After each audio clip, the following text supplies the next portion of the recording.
이번 시간 수업 내용은요, 노출 조절 모드, 촬영 모드라고도 얘기할 수가 있고요.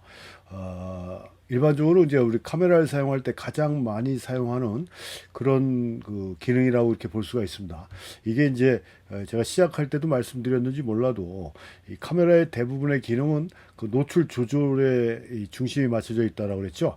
그래서 요런 지금 왼쪽에 나와 있는 요런 화면, 요런 기능들 다이아를 웬만한 카메라에서는 많이 보셨을 겁니다.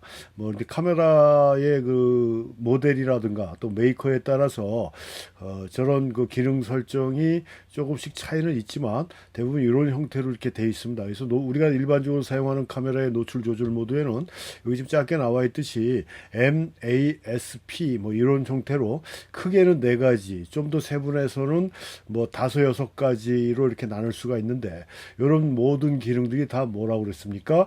노출을 조절하는 그런 기능들인데요. 노출을 어디에 중심을 두고 조절하느냐에 따라서 이렇게 대여섯 가지의 기능으로 분류가 되는 것이다. 실질적으로 우리가 지금까지 그 노출에 대한 기본 개념, 그 다음에 노출을 조절하기 위해서 기계적인 구조에서 셔터는 어떤 기능을 하고, 조리개는 어떤 기능을 하고, 감도는 어떤 역할을 하는지, 그 다음에 조리개하고 셔터를 이용해서 어떤 표현이 가능한지까지 우리가 이렇게 알아봤지 않습니까? 실질적으로 이제 오늘부터는 그럼 노출을 조절할 때 이 몇 가지 되지는 않지만 이 많은 조절 모드에서 어떤 방식을 선택해서 사용할 것이냐, 그 선택한 그런 방식은 어떤 식으로 이용을 해야 되는지에 대해서 하나하나 알아보도록 하겠는데요. 우리가 일반적으로 지금 이거 위에 여기 화면에 나와 있는 건 캐논 카메라에 나와 있는 그런 그 노출 조절 모드, 촬영 모드라고 이렇게 볼 수가 있습니다. 같죠? 지금 뭐 B라는 거 있고 우리가 앞에서 B 셔터에 대해서 배웠지 않습니까? 장노출용 셔터라고 그랬어요. 그래서 이 B는 B 셔터를 얘기하는 거고요. 그 다음에 M은 뭡니까? 매뉴얼, 수동 모드라고 볼 수가 있습니다. 그 다음에 AV, TV, P, 뭐 FB가 있는데 여기 보면은 P하고까지는 같지만 여기는 FB가 없습니다. 그래서 요게 일반적으로 요즘 나오는 특히 미러리스 카메라의 새로운 자동 모드로 나오는 게 요 FB 모드다라고 이렇게 보시면 되고요. 그 전 카메라까지는 P까지만 있었다라는 점 알고 계셨으면 하는 바람에서 이런 촬영 모드도 카메라의 모델이나 저 기능에 따라서 메이커에 따라서 표시하는 방법이 틀리다. 그다음에 A 플러스라는 건 뭐냐면 자동 모드죠, 오토 모드죠. 지금 여기는 오토라고 되어 있지 않고 이렇게 초록색 박스로 이렇게 표시가 되어 있습니다. 나머지 뭐 C1, C2, C3 이런 거는 실질적으로 옵션으로 그 커스텀 세팅이라고 이렇게 볼 수가 있어요. 그래서 요거는 이제 여러분들이 그 카메라 사용 설명서나 제가 올려놓은 캐논 카메라 사용법이라든가 뭐 지금 뭐 후지 카메라하고 캐논 카메라 두 가지만 지금 올려놨고 나머지 카메라에 대해서 지금 준비를 하고 있는데 이렇게 빨리빨리 진행이 되지는 않고 있습니다. 그래서 하여튼 캐논 카메라나 후지 카메라를 쓰시는 분들은 제가 올려놓은 그 카메라 사용법을 참고하시면 이런 기능들에 대해서는 아실 거고요. 그 다음에 일반적으로 다른 브랜드 소니나 니콘 같은 경우에는 이렇게 표시가 되어 있죠. 매뉴얼은 똑같죠. 그 다음에 여기 같은 경우는 B 셔터가 노출되어 있지 않습니다. 그래서 B 셔터는 세팅 모드에서 다시 설정을 해 주셔야 되는 거고, 그래서 M 수동 S, 우리 캐논에서는 아까 TV라고 되어 있습니다. 타임 밸류라고 그래갖고인데 다른 니콘이나 소니나 이런 데서는 셔터라고 해갖고 S 모드라고 얘기합니다. S 모드. 그 다음에 A는 캐논 같은 경우는 AV 모드, 아파처 밸류 이렇게 해서 AV 모드인데 일반적으로 소니나 니콘 같은 경우에서는 그냥 아파처 A, 그래서 A 모드로 이렇게 표시를 하고요. 그 다음에 프로그램은 똑같고, 그 다음에 아까 초록색 박스로 되어 있었지만 캐논에서 이렇게 오토 이런 식으로 표시가 되어 있습니다. 지금 얘가 이 자료 사진에 올려놓은 거는 제가 이 소니 카메라의 그 촬영 모드 다이얼로 알고 있습니다. 그래서 이렇게 표시가 되는데 또 이거 이외에 라이카하고 후지 같은 경우는요. 지금 이거 저 후지 카메라인데요. 지금 여기 렌즈 파트는 이쪽 모서리에 붙어 있어 갖고 여기 잘 나오질 않는데 여기 조리개 오토가 여기에 있거든요. 조리개 오토가 있고 여기 보면 셔터 오토가 있습니다. 그래서 요 조리개 셔터 오토하고 조리개 오토를 세팅을 하게 되면 이게 다른 카메라에서 얘기하는 프로그램 모드예요. 그래서 이렇게 설정 방법이 이 후지나 라이카는 좀 틀리다. 그래서 이 셔터를 A에 놓고 조리개를 수동으로 풀어버리면 조리개 우선식이 되는 거고요. 나중에 또 말씀드리겠지만 요 조리개를 오토에 놓고 셔터를 오토에서 풀어버리면 이건 셔터 우선식 모드가 되는 겁니다. 그러니까 다른 카메라에서 S나 TV 모드 뭐 이런 식으로 표시하지만 이 후지 카메라, 특히 후지 카메라 저 라이카는 제가 진짜 써보질 않았고 강의하면서 수강생분들이 갖고 오는 거 가끔 만져는 봤는데요.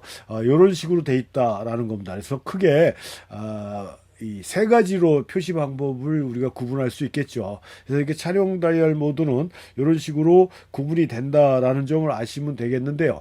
첫 번째로 우리가 알아야 될 게 수동 모드입니다. 수동 모드, 수동 조절. 근데 여기서 제가 또 짚고 넘어가야 되는 게 다른 강의할 때도 말씀드렸지만 많은 분들이 이 수동 모드에 대해서 상당히 지레 겁먹는다고 얘기하지 않습니까? 상당한 부담감을 가지고 생각들 하고 계십니다.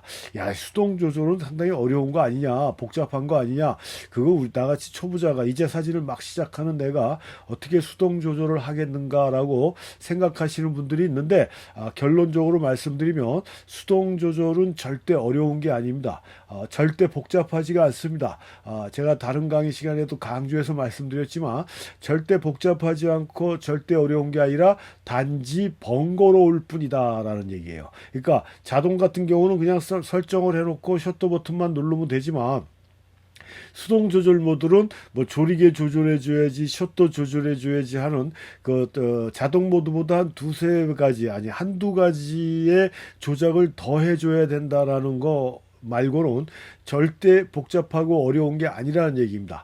그래서 사진을 항상 말씀드리잖아요. 내가 찍는 거지 카메라가 찍는 게 아니다. 뭐 단순한 뭐 기록 목적이라든가 뭐 기념사진 같은 경우 뭐 기념 행사 같은 경우 뭐 이런 거 할 때 그냥 기록 목적으로 단순하게 그 당시에 그 현장만 기록하는데 사진의 목적이 있다라고 그러면 일일이 수동으로 조절하지 않고 그냥 자동 모드로 놓고 찍으면 상관이 없어요. 근데 여러분들은 지금 내가 생각하는 세상을 나만의 시각으로 표현해보고자 해서 사진을 배우시는 분들이 일반적으로 대다수다 보면은 나만의 세상을 사진으로 묘사한다라는 건 카메라가 찍어주는 게 아니라 내가 찍어야 된다라는 얘기고 내가 찍는다라는 얘기는 노출 하나하나도 다 내가 조절을 해야 이게 진정한 내 사진이 되는 거지 이걸 자동으로 처리해버린다라는 건 카메라가 찍어버리는 거기 때문에 절대 내 사진이 될 수 없다라는 거 요것도 같이 알고 계셔야 되는 거라 하여튼 절대 어려운 게 아니다. 저 감독값은 일반적으로 절대 자동으로 놓으시면 안 되는 거고요. 감도를 내가 찍고자 하는 방향에 맞춰서 설정이 된 다음엔 조리개하고 셔터를 조절해서 노출을 측정하는 방식이 수동 조절이다.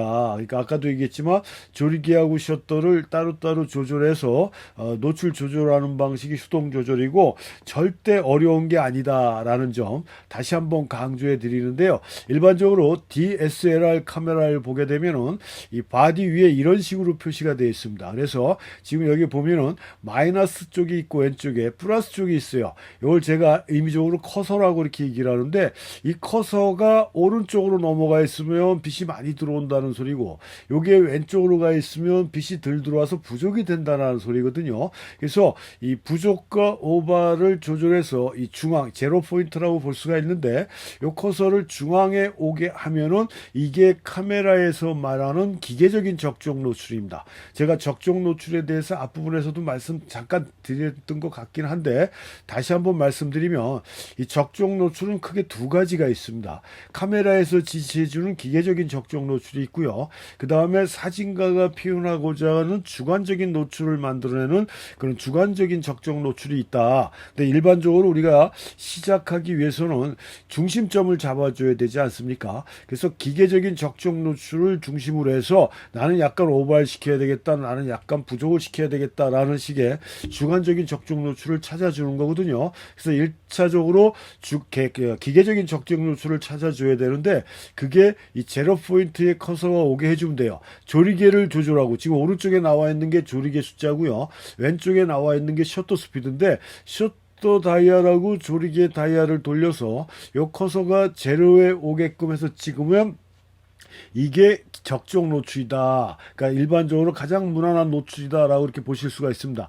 이렇게만 해주시면 되는 거예요. 이게 수동 조절 방법이에요. 전혀 어렵지가 않습니다. 조리개 다이얼 돌리고 셔터 다이얼 돌려서 요 막대기가 가운데에 오게끔만 해주면 돼요. 그래서 DSLR 카메라는 바디 오른쪽에 대부분 이렇게 표시가 되어 있지만 요즘 주로 많이 사용하고 있는 미러리스 카메라 같은 경우는 요 화면에 이렇게 나와 있습니다. 요즘 캐논 미러리스 카메라인데 요 밑에 이렇게 나와 있지 않습니까? 똑같잖아요. 아까서 봤던 것처럼 좀 화면이 작게 보여서 잘 안 보이실 수도 있는데 조리개 수치하고 셔터 다이얼을 돌려서 요 막대기가 제로 포인트에 오게끔 해서 찍으면 이게 기계적인 적정 노출이다. 감도는 내가 찍고자 하는 빛의 양에 따라서 설정을 해주고 이거 지금 제가 실내에서 이거 자료 사진을 찍다 보니까 6400까지 올려놓은 건데 아무튼 내가 찍고자 하는 장소의 광량을 보고 감도 다이얼을 설정을 해주고 그 감도 다이얼이 설정된 기준으로 해서 셔터하고 조리개를 조절해서 이 커서가 제로 포인트에 오게끔 해서 찍는 게 매뉴얼 수동 모드다라는 얘기입니다. 절대 어렵지가 않습니다. 제가 말을 좀 복잡하게 하는지는 몰라도 이 말 자체가 이해가 안 가시면 다시 한번 반복해서 들으시면 돼요. 그래서 카메라마다 요 위치가 미러리스 카메라에는 LCD 화면에서 이렇게 볼 수가 있고요. 아니면 파인더를 보면 파인더 안쪽에서도 이렇게 볼 수가 있습니다. 그건 DSLR도 마찬가지예요. DSLR은 아까 봤듯이 그 바디 오른쪽에 그 작은 창에서 볼 수가 있고 그 미러리스 카메라는 이 LCD 화면에서 볼 수가 있고 그래서 요 위치가 이것처럼 저 화면 아래에 있는 것도 있고 후지 같은 경우는 그 왼쪽 위쪽 저 중앙 쪽으로 이렇게 표시가 되는 경우도 있고 이건 또 카메라마다 약간 표시되는 위치가 틀립니다. 그래서 이렇게 해서 해주면 되는데 요걸 좀 더 쉽게 표현하려면은 만약에 우리가 앞에서 배웠지 않습니까? 조리개를 이용하면은 피사계 심도를 조절해 주는 거고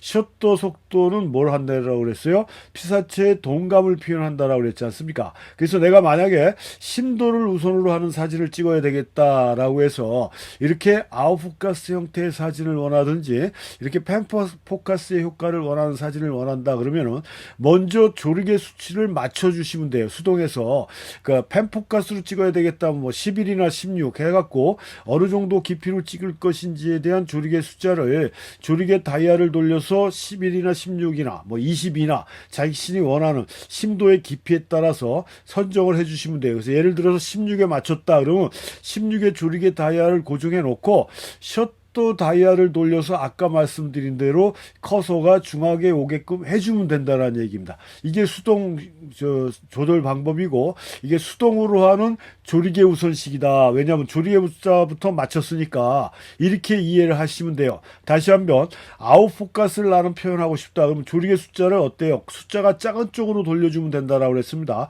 그래서 뭐 5.6이나 4나 2.8 이렇게 숫자가 작은 쪽으로 돌려줘야 조리개 구멍이 커진다고 그랬고 조리개 구멍이 커져야 아웃포커스 되는 확률이 높아진다라고 그랬잖아요. 그래서 이렇게 아웃포커스를 해야 되겠다 그러면은 자신이 원하는 아웃포커스 정도에 따라 뭐 5.6을 놓든지 4를 놓든지 뭐 자신의 렌즈에서 가장 밝은 게 2.8이다 그러면 2.8을 놓든지 1.4를 놓든지 해서 조리개부터 설정을 해요. 2.8로 딱 설정을 하고 셔터 다이얼을 돌리면 커서가 움직인다고 했습니다. 이게 마이너스 쪽으로 갈지 플러스 쪽으로 갈지 움직일 거예요. 그래서 셔터 다이얼을 돌려서 제로 포인트에 오게끔 해서 찍으면 이렇게 심도도 조절하면서 노출도 조절해주는 요게 수동 모드에서 조리개 우선식이다. 제 말이 어려울지는 몰라도, 근데 저는 저 나름대로 지금 쉽게 설명한다고 해드렸습니다.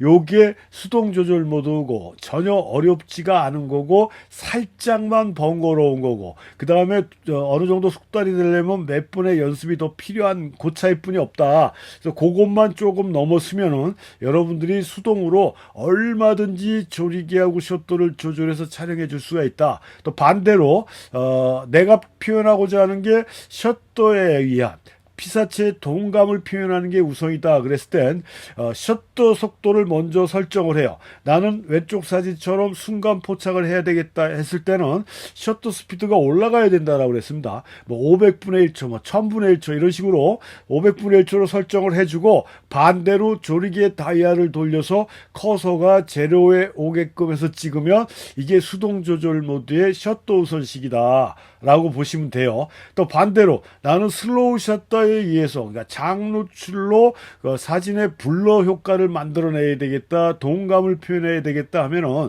셔터 스피드가 작은 쪽으로 가야 된다라고 그랬지 않습니까? 그러면 뭐 10분의 1초, 8분의 1초 이런 식으로 8분의 1초를 설정을 하고 다음에 조리개 다이얼을 돌려서 커서가 제로에 오게끔 해서 찍으면 이게 수동 조절 모드의 셔터 우선식이다. 얼마나 쉽습니까? 너무 간단합니다. 그러니까 다시 한번 말씀드리지만 수동 조절 모드는 절대 어렵고 복잡한 게 아니라 좀 번거로운 건데 이 카메라라는 기계도요 자꾸 손으로 만져줘야 어느 많은 스킨십을 해줘야 내 거가 될 수가 있습니다. 가끔 책상에나 카메라백에 처박아 놓고 만지면은 이 카메라가 내게 될 수가 없어요. 나의 땀과 정성이 담겨져야 이 카메라가 내 마음대로 움직입니다. 이건 정말이에요. 그러니까 자주 만져줘야 돼요. 수동 모드로 하게 되면은 일반 다른 모드보다도 훨씬 더 카메라를 많이 만지게 돼 있습니다. 많이 만지게 돼 있기 때문에 그만큼 카메라하고 나의 교감이 형성이 된다는 얘기입니다. 단순한 기계 덩어리로 생각하시면 안 돼요. 나하고 일체가 되기 위해서는 카메라를 자꾸 만져줘야 되는데 그 자꾸 만져줄 수 있는 방법 중에 하나가 수동 모드로 조르게 다이얼도 돌리고 셔터 다이얼도 돌리고 감도 다이얼도 돌리고 하다못해 나중에 포커스 강의할 때 다른 파트에서 말씀드리겠지만 초점도 수동으로 해보고 하다 보면은 카메라하고 나의 그 의사소통이 훨씬 더 빨리 이루어질 수가 있다라는 점을 생각하셔갖고 이 수동 조절 모드가 절대 어렵고 복잡한 게 아니다. 라는 점 다시 한번 강조하면서 조리개 다이얼하고 셔터 다이얼을 돌려서 커서가 제로 포인트에 오게 해주면 된다. 그래서 나는 심도를 우선을 한다면 원하는 조리개부터 맞춰서 셔터 다이얼을 돌려서 제로 포인트에 오게 하면 되는 거고 나는 피사체의 동감을 표현하는 게 우선이다 하면은 원하는 셔터 다이얼부터 설정을 해주고 조리개의 숫자를 돌려서 제로 포인트에 오게 해서 찍으면 이게 수동 조절 모드다. 이것보다 쉬운 건 없다라는 점을 다시 한번 강조합니다.